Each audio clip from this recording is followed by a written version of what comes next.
আজ সকালে এসে বাবুর হাতে পানি দিলাম। পানি দেওয়ার পরে হঠাৎ করে আমার এই দুটো গাছের দিকে নজর পড়লো। আসলে সকালে গাছগুলো তরতাজা থাকার কথা, কিন্তু আয়সা দেখি নিতেই পড়ছে।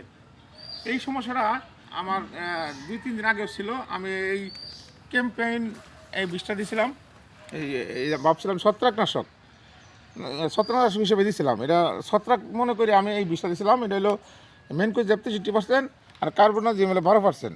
এটা ছত্রাকের জন্য।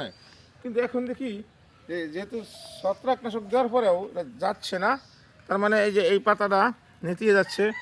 আমি এই মরা গাছটা কাটিয়া আমি এক গ্লাস স্বচ্ছ পানির মধ্যে এটা ছেড়ে দেখবো। এটা যদি এটা থেকে পুষ কিংবা এরকম কিছু বাইর হয়, তা বোঝা যাবে যে অন্য কিছু। তো দেখা যায় যে এটা আসলে, হ্যাঁ, এটা তো দেখা যায়